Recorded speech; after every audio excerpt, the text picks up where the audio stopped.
When Decal walks into a room, there is two elephants. One be the topic, and the second.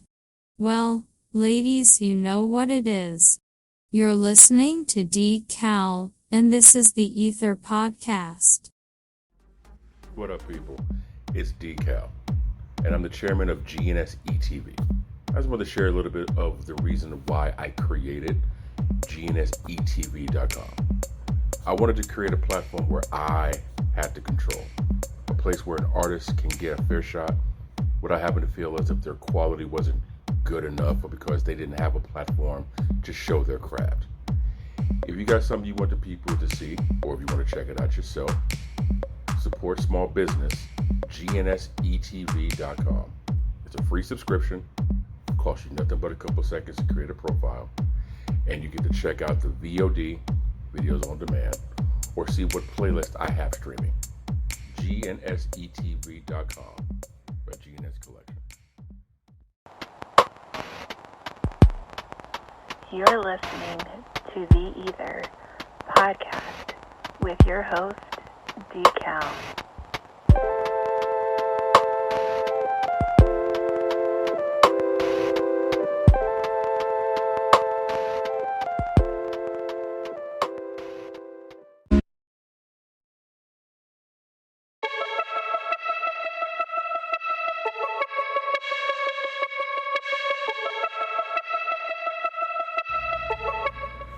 Ladies and gentlemen, what's up? It is your boy Decal here in the E.I.T.H.R podcast, episode number 114, coming to you live from the GNS HQ here in Northern California. Happy Monday to everybody.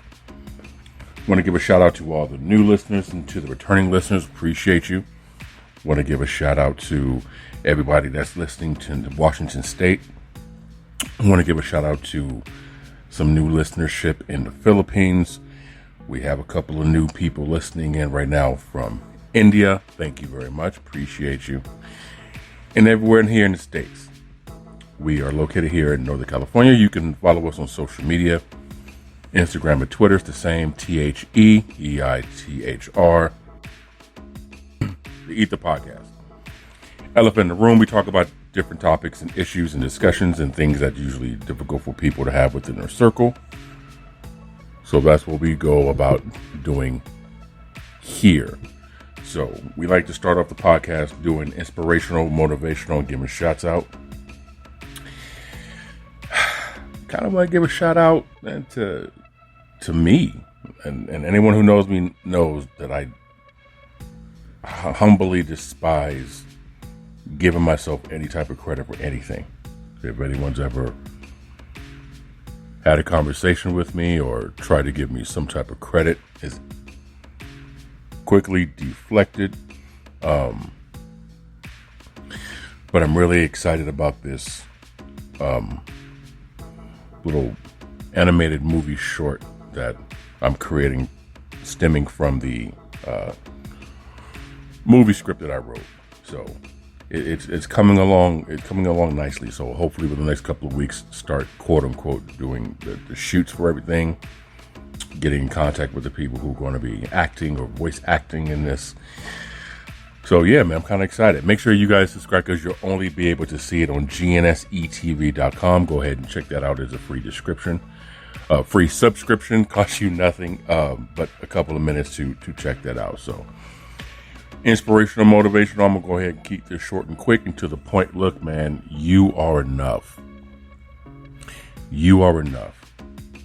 It doesn't matter. Somebody is never going to be happy with whatever it is that you're providing, and it's typically because they're not happy with themselves. So the only competition you have is you. That's it. You're the only person that you should be competing with in this game called life. I always say you compete, but you never compare. And what I mean by that is it's fine to have friendly competition with your peers about, achieving certain goals, but you never want to compare because you don't know what kind of path somebody is taking. believe you me, man, you are enough. Whatever you got going on, you are enough. And as long as you don't concede to the fact that you're giving up, then you haven't lost anything. Understand something. You are the boss of your life. You are the CEO of this business you call living. You make the right investment.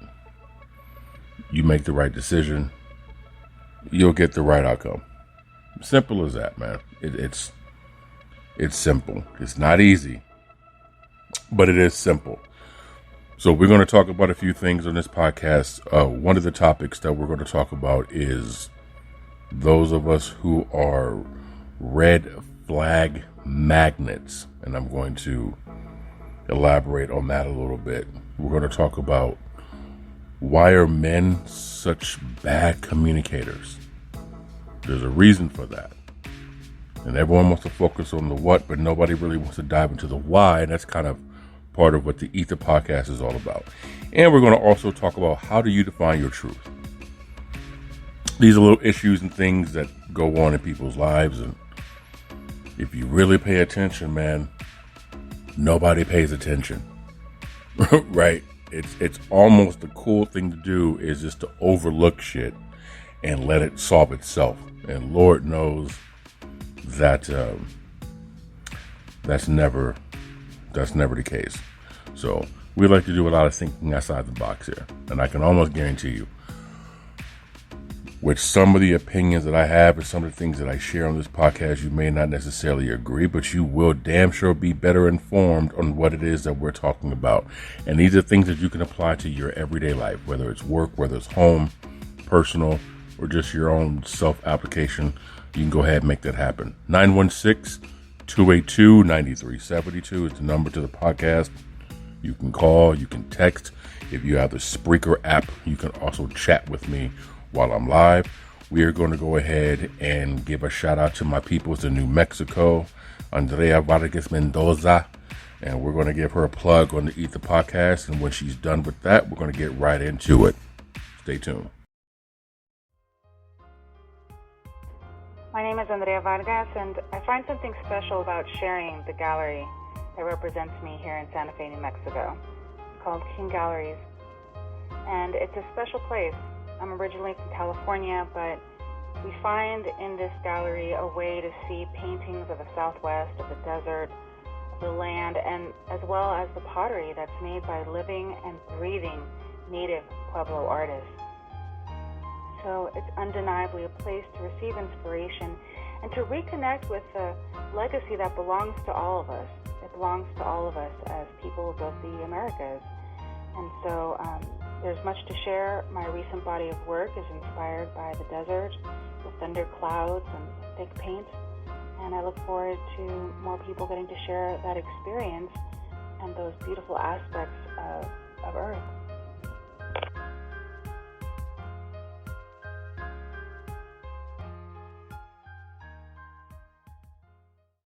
What up, though? This is La Cabrona Más Chingona from Kansas City, and you're listening to the E.I.T.H.R podcast with my boy, D-Cal.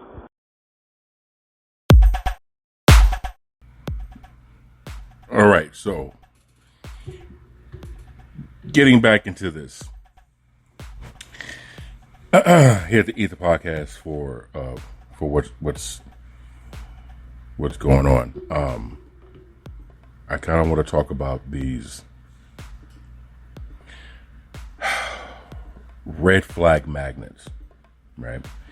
And what I mean by that is I put something on the social media and regarding to this, and it's really simple if you kind of think about it from your own personal life. That everybody's going to sit back and say, no, I don't. But listen, we've all done this shit, right? So it's kind of one of those things where why do we do things that attract the exact people we claim we can't stand? Have you ever thought about that? Like, this is something that I've thought about for a while, where let's put it this way. Fellas will sit back and say, hoes ain't shit. They want this, that, and the other. They want this, that, and the third. They try to get me because of this. They only get because of that. Yet we turn around, wear the clothes, sport the jewelry, drive the car, get into the lifestyle that attracts the women you just got through talking bad about. Ladies, the men ain't shit. They only want one thing. They're only good for one thing. It ain't no good man out there. Where if you really kind of pay attention, some would dress in a provocative way. They'll carry themselves in a certain type of way. They'll do certain actions and certain habits that ultimately will attract that very same man they said ain't shit. Right? Why do we do the things that we do that attract the people that we claim we're not attracted to? And I think it's a level of just toxicity that we're accustomed to. It's a comfort that we're used to. It's a level of knowing what is and what isn't available. And I was talking to my homegirl last week about this situation. And in my opinion, I feel what we do it is not because we aim high and miss. It's because we aim low and hit. We rather, it's just easier to fish from the pond of the tuna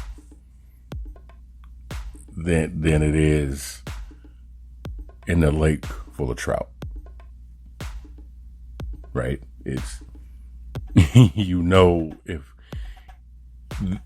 the kind of person that you're not interested in, there's so many of them, and nobody, ultimately not everybody wants to be alone. Not everyone feels comfortable being alone. And when you are solo and you see a bunch of people out there with a companion, it kind of makes you feel a certain type of way, especially when you get to a certain level in life, when you get to a certain age, when you get to a certain stage, you have this feeling of, I don't want to be by myself. And in some, not all, some cases, a lot of us begin to settle. And so instead of putting out this energy of, I'm looking for a certain type of partner or a certain type of energy or a certain type of vibe, what we do is we sit back and say, okay, I'll go lax on this. He's not this, and this, but girl, that's okay. Who's perfect anyway? It's okay. It's fine. You know what? It's fine. I can't. It's fine. We kind of justify while we take these steps back, right? Fellas, you look for a partner, and she's not what it is you say that you're looking for, but you're kind of like, man, she cool. She cool. She cool. And we justify this. Well, what could take you a couple seconds to get into can take you a lifetime to get out of. And like I told my homegirl, man, when she was, going through her situation, it's the pain of regret or the pain of success. Now, the relationships, everyone's going to go through them. Everyone has gone through them. Lord knows I've had my fair share. But it also makes me realize, okay, what I will, what I won't accept, what I will not tolerate, what I can, what I can't overlook. What isn't the business. It allows me to Can I stand firm on this? Can I give some leeway on that? And a lot of people, we get into these relationships for the wrong reasons. I think part of it, why we attract these people, is we get into the relationship not because this individual has the same goals, characteristics, vision that I do, same ambition I do. We get into it because, well, you're available. I'm available. Let's just make it work because this is what we're supposed to do. And I think some of that comes from us and what we covet, what we see growing up and in our environment.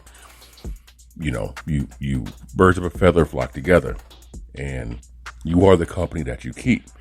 So if the people that you hang out with, and I was part of this too, so I understand why my red flags, I was magnetically attracted to them, was because I was trying to keep up with people who was trying to keep up with somebody else. So we all trying to keep up with people that we don't know, don't really socialize with, don't kick it with, don't hang with.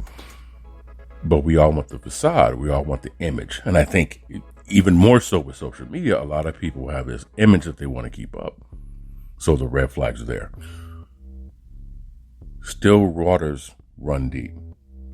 So what looks cool and calm on the surface, that shit could be ready to erupt in the depths below. And not everybody has the patience to want to dig a little deeper. Everyone's in a rush to get to what they think a relationship looks like versus having the understanding of what a good relationship feels like. Because everyone thinks the image is, you're supposed to feel what this looks like, which don't make no fucking sense. But that's what we do. So what are some of the red flags that you personally feel that you attract, that you gravitate to, or that you magnetically attract to you? What are some things? Fellas, do you attract women who date guys with rough pasts and are constantly harassing her? Do you constantly date women who tend to be in love with the gram? Ladies, do you date men who I heard this on a radio station. She says some of the men with the best sex that you ever have are coincidentally are also the kind of guys that are not allowed to have a debit card. Right? Because, you know, they probably robbed a bank, check systems. You know, they did something foul where they're not allowed to have anything financial with an institution or nothing. But those are the ones that just blow your back out. Are you looking for that one where, ooh, I can change him? Right? Is that who you magnetically attracted to? Right? And usually what happens is whoever we tend to attract, that appears to be what's broken within us. So we try to project our repair on someone else, thinking if I fix them, I can fix me. I can fix what's broken within me if I can just repair what's broken within them. Right? I mean, ladies, when you're dating somebody, do you look for a void to fill? Are you looking for somebody to even long term and just happens to get into a relationship? Or are you looking for someone just for the moment and it happens to turn into something long term? Do you even know what the fuck you're looking for?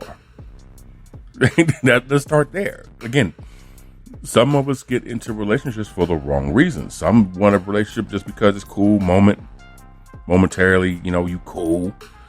And 6 months later, this person still ain't got rid of. You're kind of like, damn, bro, you sticking around a little too long, and you don't know how to break it off. What are some of the issues or some of the things that you feel you are attracted to? I know for me, one of my flags that I was just honing in since the age of 19 were single mothers. Ever since 19 years old, that was my it. That was my bullseye. I don't know what it was, but at 19 years old, if I can smell a single mother in church, like it was a problem for me in a great way. And I remember having a conversation with some people, many years later on why single mothers were my preferred target. And it was a good, logical reason, but it also was a very manipulative one. But what I was searching for was I was trying to fill the void of what I believed a family should be. So I was projecting what I was missing into these relationships that ultimately, literally, had no foundation. Because I was just there to smash and break shit. And then after a while, we went together. Then it became, well, what she's ready for, we never talked about. And I felt in my younger, immature day, she's trying to trap me. I didn't understand the process of when you date somebody with children, you have to understand you're not dating just them, you're dating their children. And I don't mean that in a Epstein Island way. I mean as a family. I didn't understand that. I wasn't ready for that. Right? Most of my siblings are 14 years or older than I am. So the only peers I had really to learn about women was the war stories my brothers would tell me, what I saw on television, conversations I had with my partners in school, and trial and error. So a lot of it was good intention, but tremendously foul follow through. And it took me some moments to learn, right? So now I can sit back and say, yeah, this is what I was looking for then. But once this happened, it turned me off and I didn't know where to go from there. And my whole world was just a piss poor full of how to communicate in these relationships. But, hey, now I'm a whole hell of a lot better. So that was one of my red flags that I just attracted, was just single moms. And I'm not saying single mothers are a bad thing, because Lord knows they're not. They're not. There's so many different situations and circumstances of why their significant other wasn't in the picture. But I also happen to attract the toxic ones more so than the non-toxic ones. And I think it was easy for me to break shit off, because if you're toxic, I can always turn around and use that as the reason why. I was young, and it was a hell of an experiment in life. Yo, it was fun. I'm not gonna take that away from me. That was kind of proud of me, but at the same time, it was definitely a lesson learned on what red flags are. And some lessons you have to feel. We can teach you, we can show you, we can explain it to you. Some of them you have to go through and feel that pain. You got to feel that pain in order for you to grow. You can't skip the struggle on that. But if you know what attracts red flags. Ultimately, you then now know what you need to do to avoid them. And this is something you can have a conversation with your partner, especially if your partner has those red flags that you're trying to avoid, but you're also attracted to at the same time. You can have these conversations with your partner in regards to, these are some of the reasons why I am the way that I am, right? These are the reasons why. When this happens, I respond this way. When this takes place, this is why I respond that way. And I want you guys to do this little exercise if you can. I think I may have suggested this before on one of my earlier episodes.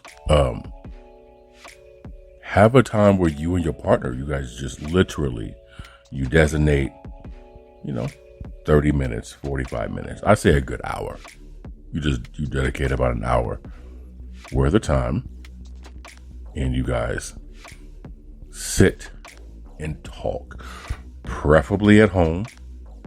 If you guys are homebodies, it's great, because then you can pour yourself something. You can be in your comfy clothes. You could, no TV, no television. I put music on. That way nothing can distract your visual from your partner. And just open that can of worms, man. Just say, listen, this is very difficult for me to talk about because I'm not really good at this, but I'm going to try. D.Cal from the E.I.T.H.R podcast suggested that you sit right here. I sit right there. And I'm going to talk about some things that I feel you need to know because I care that much about you.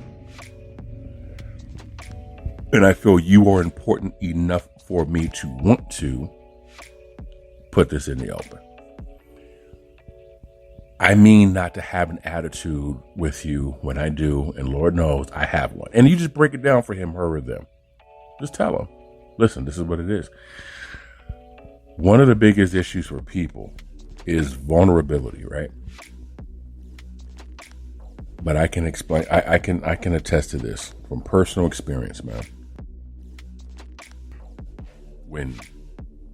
When you are vulnerable with your partner, a partner that you trust enough, that relationship becomes so much more powerful, yo. Like, no bullshit. Listen, I've seen a lot of women naked. I've seen a lot of women nude. Very, very rarely have I ever took the time to see one naked. And I mean personal shit. Like things that they don't even tell themselves in private. You know what I mean? Like things with childhood or fears and insecurities and shit like that. When you get to that point with your partner, whether it's a relationship, an intimate relationship, or friendship, that is a strong bond because you also let that person know what they mean to you because you trust them enough to do that. And the favor is returned. And next thing you know, you guys are learning things about each other that you may have assumed, but it's like, now the pieces are starting to fit. Okay, now this makes more sense and all this other fun stuff. And when you get to that part of vulnerability, you literally become each other's protection, right? You literally become each other's bodyguard, where the trust is not only there, but the trust continues to, it's almost as if the reassurance is no longer needed because I trusted you with this. You trusted me with that. Once we get to that point, I don't need you to call me every 15 minutes to let me know what you're doing, where you're at. I don't need to text message you throughout the whole day. I don't need to. It's a very different type of energy when you get to that point. But you also have to start with identifying what your red flags are, right? You have to know what your red flags are. The ones you give, the ones you look out for. Once you do that, man, then everything else, like I said, it tends to fall into place. On my social media, switching subjects real quick, when it comes to how do you define your truth? And one of my peoples, Jay, you can find her on social media. I don't know if she wants people following her or not, but too fucking bad. Rate her at J78. I put that post on there as, how do you define truth? When something you believe is echoed by others, when someone says something you don't like / agree with that makes you think, when something makes you think, all the above, none of the above. Like, how do you define? And her response was, I need to see and experience truth for myself. I'm open to listen to others as to why they feel the way they do. And I take that into account when I look at the whole picture as pieces to the puzzle. The journey and destination are different for all, and nothing is black or white. Circumstances can change a person's view from one extreme to the other. And I basically was like, yo, that's a beautiful answer. And that's true, because circumstances can change. And that's kind of the premise of this podcast, is to give different perspectives on certain things. Because your stance may be one thing. Hearing my explanation might say, okay, that makes sense. I never looked at it from that angle. Okay, I can understand. Okay, now I see why people... Oh, and one thing about knowledge and understanding, bro, it kills ignorance. Have you ever tried to be mad at something after you found out what really happened? It's literally like, you can't. Like, have you ever been pissed off at somebody for doing fill in the blank? And then you find out the whole story and you realize it was just a bad misunderstanding or a lack of communication or so he thought you did when what you said was, got you. Changes your whole mood. To me, that's exactly what happens when you learn truth, right? I'm the kind of individual where I would take information and I'll store it and kind of just set it aside. Like, okay, cool. You know, I try to be indifferent one way or another, because I also understand the information I'm given has two sides to it, or three sides to it: his side, their side, and what really happened. So I try to be impartial to everything. And then when I put everything together, like, oh, okay, that makes sense. All right, cool. Most cases, people don't like doing that shit, because by doing that, you don't pick a side. And everyone's in this race to pick sides. You have to be one side. You have to be the other side. And if you're neutral, then you are the enemy from both sides. And I think that's stupid, because your decision should be based on information that you have. And if you believe that you're getting biased and or wrong information, how can your judgment be accurate? Right? So I know I'm being told the truth, because the truth is being somewhere in the middle of both sides of the story. Straight up. As my people's Gia would say, no cap. No cap, Gia. No cap. So How do you know when you're telling the truth? Are there tales that you look for in people's conversation? Are you the kind of person that you just don't believe anything anybody says? Do you believe all of what you see, half of what you hear? Do you believe everything until someone tells you something different and you kind of go with that? Are you Mr. and Mrs., gossip? So you don't care what's true, you just like sharing shit to keep your timeline going? Like which are you? I'm that guy when it comes to knowing. I want to know both sides. And listen, if you ever ask me a question, I'm going to give you full detail.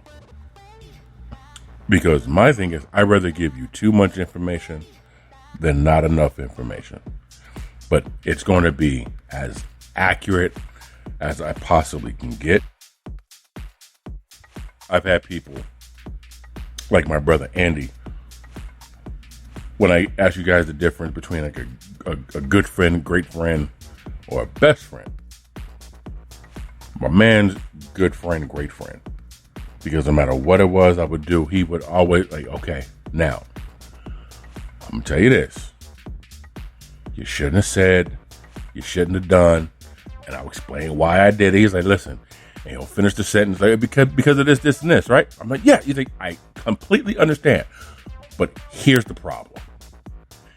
When you said this, did they do this? Yeah. Okay. That meant blah, blah, blah, blah, blah, blah, blah. So at that point, the conversation was going to go haywire. What you should have done was stopped and not make this statement. But you wanted to make the statement because it made you feel good, right? Yeah. Okay, cool. Well, now that you got the last word, look what happened. Now we got this situation. A good friend would break it down for you like that.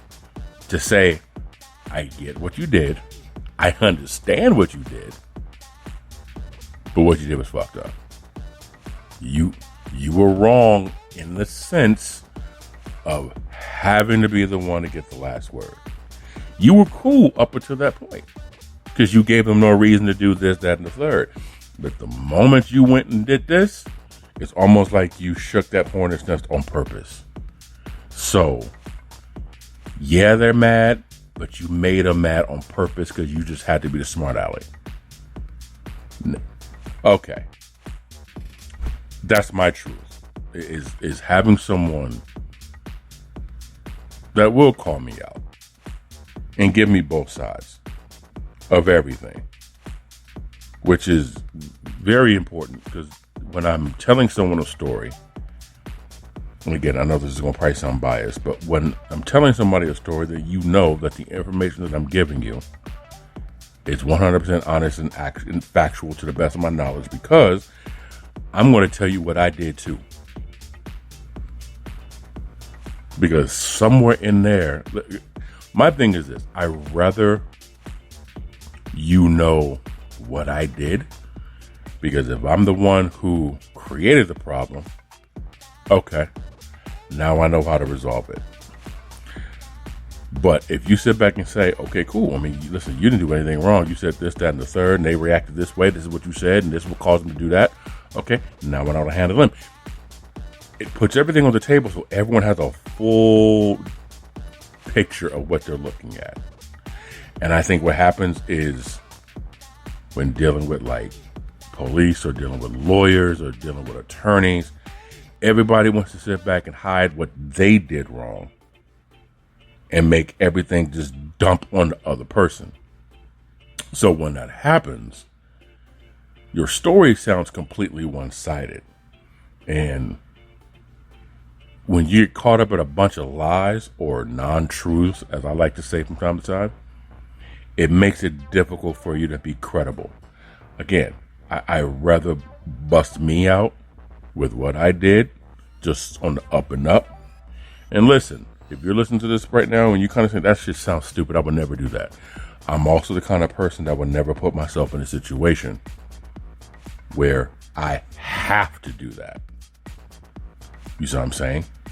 And as long as I don't put myself in situations where I gotta do certain things to listen, sometimes we do it to ourselves, man. So, avoid that at all costs if possible. That's just me. That's just how I define truth, which is, again, put the pieces together objectively, hear both sides of it, make a decision. And if my peoples are wrong, my peoples are wrong. Because the truth shall set you free, but at first it's going to piss you off. And I sincerely believe in that statement. So that's kind of how I get down, me personally. Now, last thing we're going to talk about here is, why are men such bad communicators?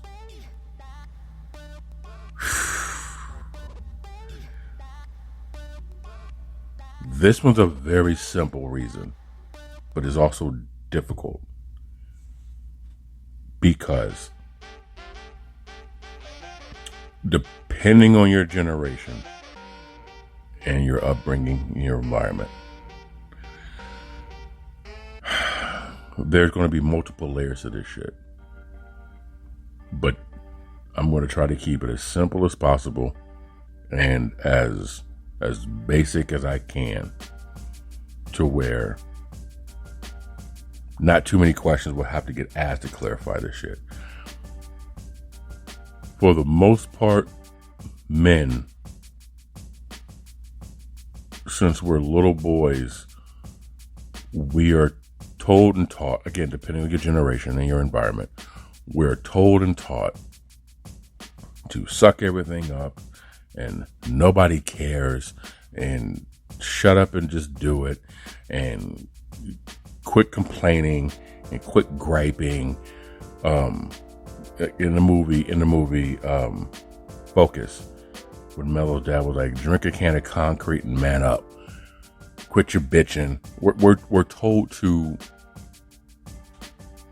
mask, hide, tuck away any type of communication about discomfort or things we don't like, because as men, life is hard, life is rough. No one gives a shit about you or how you feel. Just get the job done and move on. We've been instilled in that our whole lives. Again, I'm going to say it for a third time. Depending on your generation and depending on your environment, this is what we've been brought up to believe. When it comes to relationships, we are also taught, and it's understood, men don't talk about our feelings. Why? Because of the list I just gave you about a couple seconds ago. No one gives a shit about us. It just don't.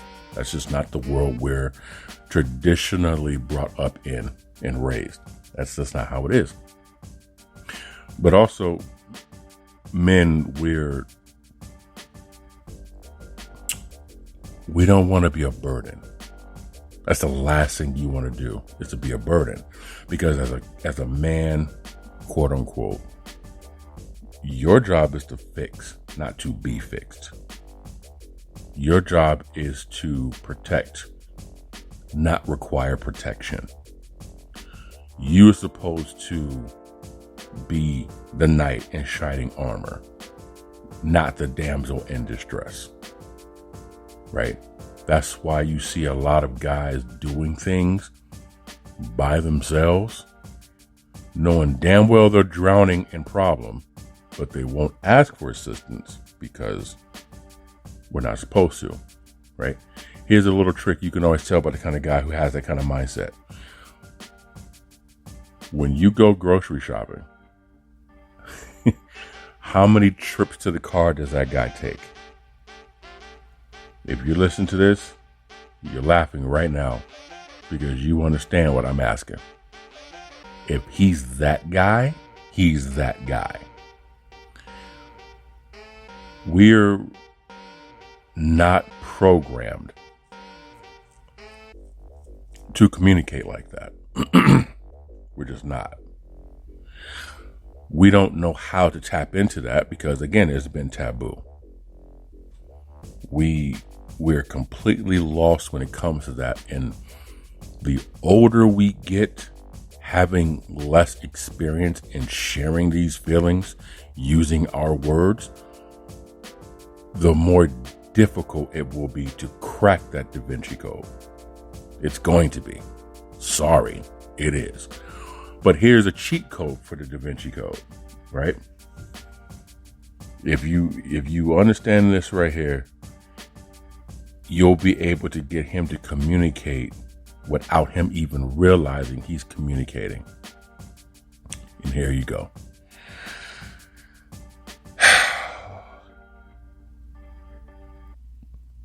If he feels respected, he'll talk to you. Simple as that. Simple as that. If I feel respected, I'll talk to you. Why? Because I'm respected. See how simple that is? And when I'm using these words that I'm having a hard time with, struggling the tone and the right words to use and the right phrases to put them in and the right examples for you to understand what it exactly that I'm meaning, because sometimes we will use aggressive examples and you're kind of like, okay, that was a little harsh. Wow, you called them that. Okay. Oh, you used this phrase. Wow. Sometimes, and I know people don't like this phrase, and it's becoming really, really popular, but sometimes a man, if he's really bad at communicating, sometimes, not all, some guys is douchebags, but some guys use phrases that might make you cringe. However, if you give him the respect and make him feel at peace with what he's attempting to communicate to you,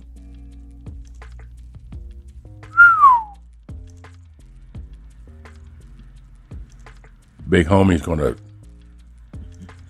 he's gonna talk more to you. I promise you. He's gonna do more talking to you. We men have trust issues when it comes to that, because the last thing we want as men is to be mocked and made fun of us being sensitive, of us being open, of us being vulnerable. Because we're supposed to be tough, macho, and this armor is supposed to be impenetrable, right?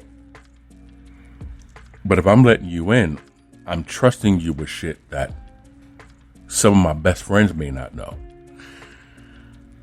Guys communicate with one another differently. You know, we give each other a hard time. We razz each other. We will shit talk one another. We will. We do. That's kind of how we vibe with one another. You know, we'll call each other names. We'll poke fun. You know, things of that nature. Things of that nature. That's what we'll do. But guys understand the fun in that. There's certain levels. And even the guy who's making fun, they're making fun of certain things that they know about. But when it comes to being vulnerable and open with feelings in the guy world, that shit is taboo, man. That shit is just, you don't do it. So we don't want to get embarrassed. We don't want our information put on blast like that. We don't want the world to know you shared your feelings with a woman. It's very macho. It's very egotistical. It's very, some may say, narcissistic. Depends on how you look at it. Depends on how he carries himself. But for the most part, that's what it is. Now, the generation that we have today, carrying himself in a different manner. Right, wrong, irrelevant. It's all subjective on right or wrong. But being open is a little bit more accepted nowadays than it was in the 80s. Damn sure more than it was in the 60s. And anytime before that, you just didn't talk about it. I mean, those TV sitcom shows, they made it fun to talk about it, right? It was great family fun. Brady Bunch and all those shows. Sure, yeah. But in reality, you didn't do that. So when it comes to men being bad communicators, man, it's because we don't know how to communicate. Where traditionally, women, you're programmed, for lack of better terms, you're programmed to share your feelings and be open and let everyone know what's on your mind so that's how that works in that world, right? It's men who don't communicate or don't know how to communicate. Trust me, we want to communicate. We want to communicate. We just don't trust you with the communication because we are afraid it's going to get used against us. That's why it is crucial for a man to feel at peace with you. It's important for him to feel respected by you.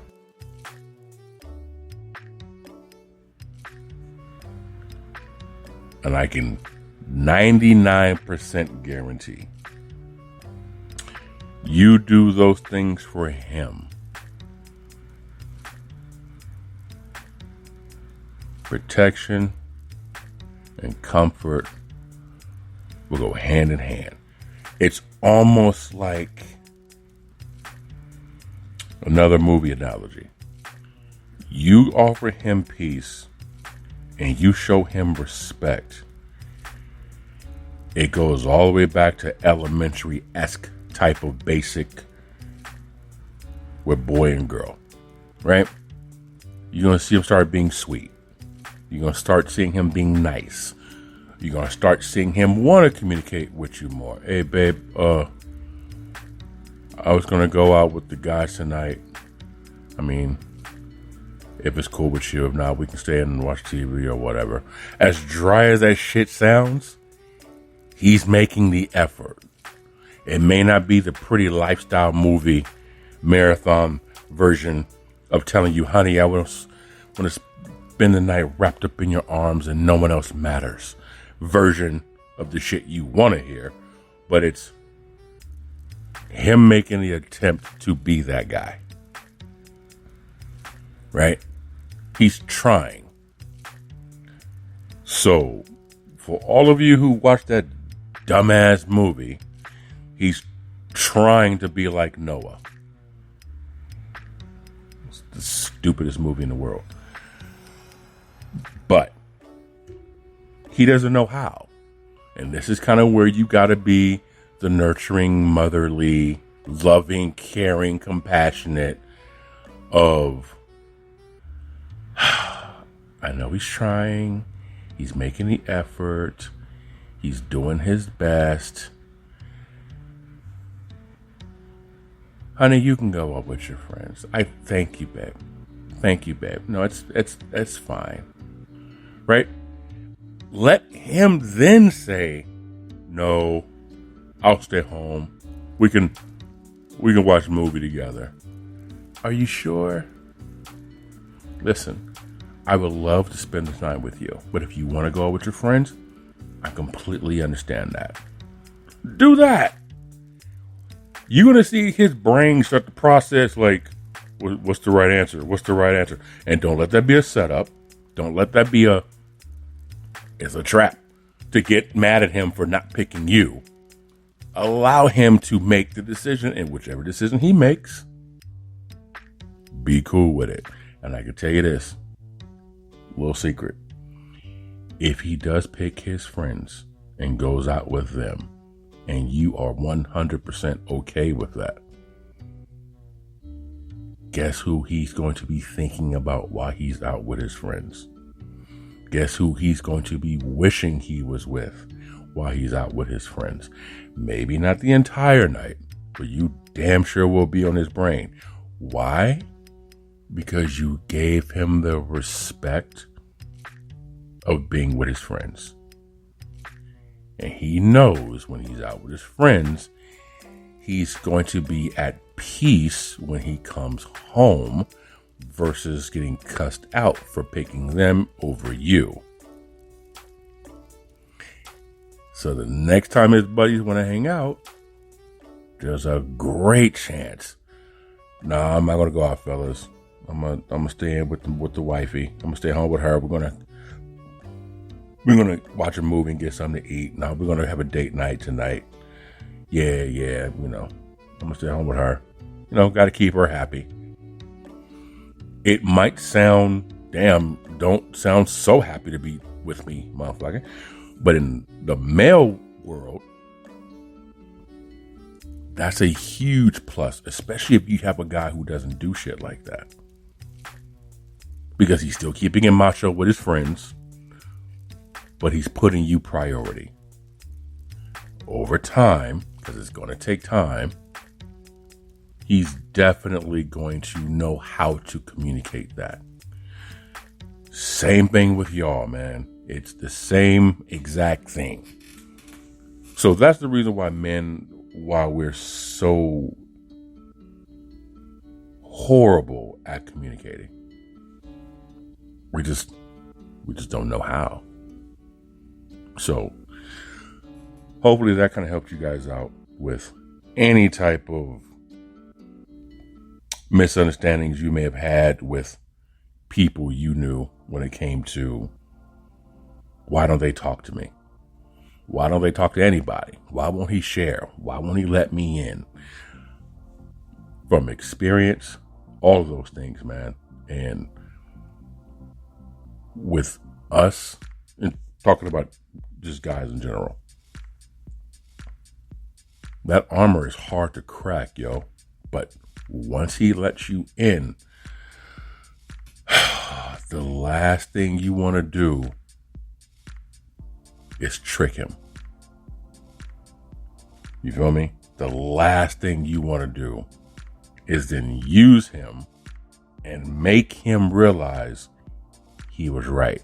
He shouldn't have trusted you at the beginning. Because, again, coming from a male perspective, I just told you guys how fragile the male ego is when it comes to communicating, right? Okay, cool. Screw him over, and it's over for the next girl he screws. Because now, guess what he's going to do to her? Take it out on her. Some innocent bystander who didn't do anything but be the woman that he swore you were going to be. That's her. So now he's about to be the man that all y'all say men are to her. And guess what she's going to do? Same thing, get a next dude. And now you have a whole bunch of people who are out to get, you know what you're going to get? You're going to get today's dating game. That's what you're going to get. You're going to get today's dating game.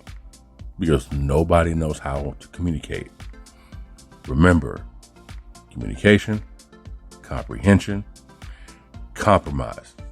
Those are the three keys, the three C's to a successful relationship. Whether it's intimate, whether it's friendship, whatever it is, man. It's those keys that'll help.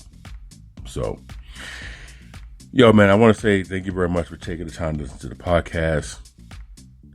Episode number 114. I'm excited.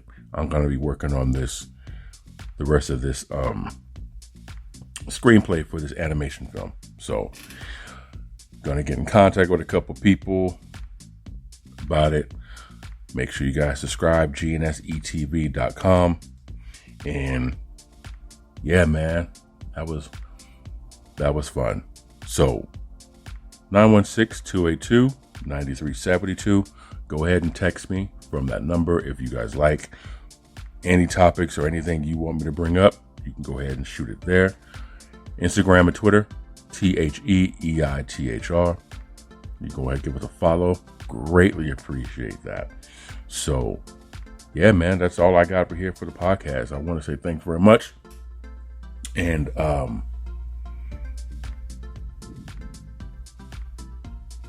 it was something else I wanted to talk about.